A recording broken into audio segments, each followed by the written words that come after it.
नमस्कार, मैं इंदु सहारण साहित्यिक झरोखा चैनल पर सबका स्वागत करती हूँ। आज हम करेंगे नरेश मेहता की कविता अरण्ययानी से वापसी, अर्थात सन्यासी के भाव को त्याग कर कर्म क्षेत्र में दोबारा से लौट आना। इन्हीं भावों से गुथी हुई ये कविता है। इसके दो भाग हम कर चुके हैं। आइए आगे की व्याख्या प्रारंभ करते हैं। इसमें हमने अब तक जो जाना उसमें ये पढ़ा या व्याख्या भाग में हमने जाना कि किस प्रकार नरेश मेहता जी सभी पवित्र वस्तुओं का त्याग करके जो सन्यासी जीवन से संबंधित होती है उनका त्याग करके संसार रूपी हाट बाजार में आ जाना चाहते हैं। और वो यहाँ पर जो लोग कविता की प्रतीक्षा कर रहे हैं, जो नए विचारों की प्रतीक्षा कर रहे हैं, उनके बीच में वापस लौट आना चाहते हैं। अब आगे की व्याख्या हम यहाँ देखते हैं। कवि क्या कहते हैं कि कविता का लोगों के बीच लौटना एक अविश्वसनीय घटना होगी। इसीलिए मेरी अरण्यानी मुझे यहाँ से अपनी धरती, अपनी शाश्वती के पास लौटना ही होगा। क्या बताना चाहते हैं कि कविता का जो मैं नए विचार लेकर जाऊँगा या कविता लेकर जाऊँगा, उसका लोगों के बीच में लौटना एक अविश्वसनीय घटना होगी। लोग जल्दी से उस पर विश्वास नहीं करेंगे। इसीलिए मेरी अरण्यानी, इसीलिए अपने सन्यासी होने के भाव से कहते हैं कि मुझे यहाँ से अपनी धरती पर अर्थात कर्म भूमि पर लौटना ही होगा, अपनी शाश्वती के पास लौटना ही होगा। शाश्वती यानी शाश्वत सनातन जो सत्य है, उस कर्म को करने के लिए मुझे जाना ही होगा, क्योंकि वो पीड़ित मानव की पीड़ा को दूर करने का प्रयास करना चाहते हैं। उन्हें एक नया जीवन प्रदान करना चाहते हैं। इसीलिए वो कहते हैं कि मुझे अब धरती पर वापस या कर्म भूमि में, सनातन कर्म भूमि पर वापस जाना ही होगा। मैंने सूर्य को अर्घ्य दिया ही इसीलिए था कि अपनी तेजस्वी सूर्याएं नित्य मेरी गलियों में इस धरती पर आकर मनुष्य, पशु, पक्षी, फूल, वनस्पतियां बनकर उगे। नित्य एक शब्द उत्सव, पेड़ों पर चिड़िया बनकर। यहाँ वो क्या कहते हैं, ये बताते हैं कि उन्होंने जो अब तक कर्म किया वो क्या कर्म किया था। मैंने सूर्य को अर्घ्य दिया ही इसीलिए था। अर्घ्य देना अर्थात नित्य उसको जल अर्पित करना, कि मैंने सूर्य को अब तक जल अर्पित इसीलिए किया था, अर्थात सूर्य की आराधना इसीलिए की थी। क्यों की थी? उसकी तेजस्वी सूर्याएं, उसकी तेजवान किरणें नित्य मेरी गलियों में आकर, नित्य यानी प्रतिदिन मेरी गलियों में आकर, इस संसार की गलियों में आकर, इस धरती पर आकर, इस धरा पर आकर मनुष्य, पशु, पक्षी, मनुष्य को, पशुओं को, पक्षियों को और फूल वनस्पतियां बनकर उगे, अर्थात वनस्पतियों के रूप में वो उत्पन्न हो। ये सब चीज़ें कब अपना जीवन अच्छे से जी पाती हैं? मनुष्य, पशु, पक्षी, इन सब का जीवन की धुरी क्या है? सूर्याएं, सूर्य की किरणें। तो वो बताना चाहते हैं कि मैंने सूर्य को इसी उद्देश्य से जल अर्पित किया था, ताकि धरती में भी नव जीवन का विकास हो। नित्य एक शब्द उत्सव, नित्य यानी प्रतिदिन एक शब्द का जो उत्सव है वो सुनाई दे। और शब्द का उत्सव कहाँ सुनाई दे? पेड़ों पर चिड़िया बनकर, पेड़ों पर बैठी हुई चिड़ियों का जो शब्द है वो उत्सव के रूप में सुनाई दे, अर्थात उनके भाव में भी उल्लास हो, उनके चहकने में भी उल्लास हो, जो संपूर्ण धरती पर नव जीवन को प्रोत्साहित करे या नव जीवन के आगमन का संदेश दे।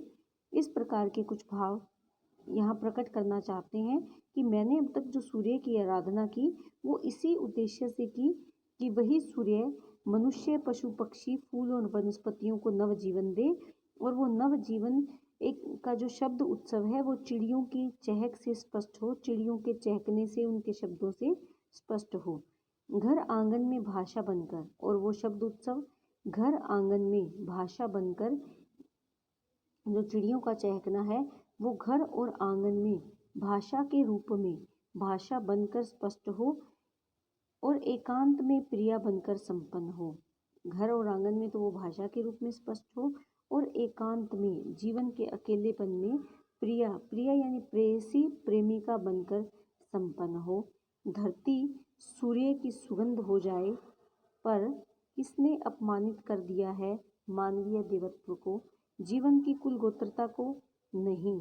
लेकिन वो कहते हैं, यहाँ पर क्या बताना चाहते हैं, इसमें उद्देश्य तो उनका ये है कि संपूर्ण जो धरा है, जो धरती है, वो उससे सूर्य की सुगंध आए, महक आए, अर्थात संपूर्ण धरा पवित्र हो जाए।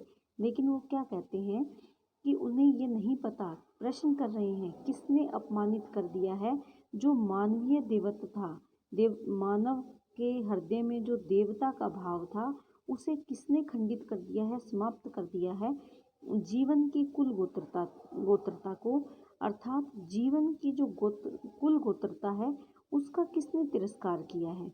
कवि को लगता है कि आज मनुष्य के जीवन में जो पीड़ा है, जो दुख है, वो इसी कारण है क्योंकि हम जीवन में जो परंपराएं जो चली आ रही थी, प्राचीन जो हमारी परंपराएं थी, वो मानव के हृदय में जो देवता के गुण हैं, वो सब अब समाप्त हो गए हैं, खंडित हो गए हैं।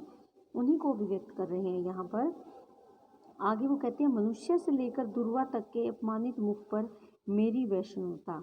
कि मनुष्य से लेकर दुर्वा जो एक प्रकार की दूब या घास जिसे कहते हैं, कि मनुष्य से लेकर दूब तक के अपमानित मुख पर अपमान के लक्षण दिखाई देते हैं। मनुष्य जो प्रकृति की सबसे सुंदर रचना है, दूब जो प्रकृति में बहुत छोटा सा एक घास का पौधा है, सब यानी छोटे से लेकर बड़ा सभी अपमानित हैं, सब में अपमान के लक्षण दिखाई देते हैं, सबका जीवन पीड़ा से ग्रस्त है।